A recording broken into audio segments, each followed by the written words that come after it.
Drivers in the pit lane, just waiting for the green light, and it's a go. This is the test day for drivers competing in the Race for Remembrance. There'll be teams of up to 4 drivers rotating in any one car, with all competing for 8 hours in the relay-style race. Over the course of the weekend, there will be a variety of cars on display. On Saturday, it's Supercar Saturday, so you've got Porsches, Aston Martins, the whole gamut of luxury cars. And on Sunday, the events get underway at 9 AM in the morning, with the action stopping at 10:45 to allow everybody who's gathered here to pay their last respects.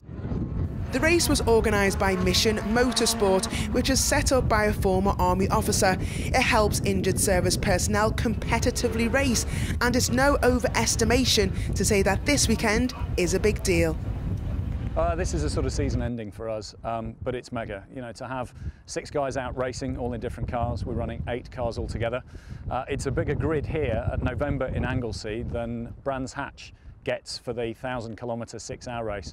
So it's an amazing turnout and show of support on Remembrance Sunday weekend, which of course is dear to all of us. Mission Motorsport are the Forces Motorsport charity, and we have 2 functions to defence. The first in coordinating motorsport as a recovery activity, and so for example recently we ran the driving challenge at the Invictus Games.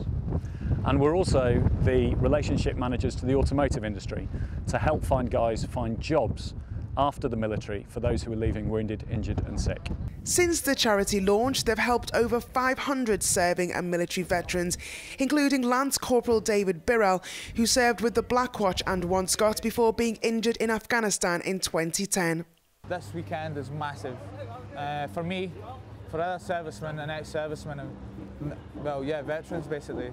It's not just remembering ourselves or our friends, it's remembering the fallen from 100 years ago, remembering from World War I. My granddad served in World War II. I mean, so he was a guy I looked up to. He's a guy that I wanted to, and let him look to me and say, that's my grandson, he's following my footsteps.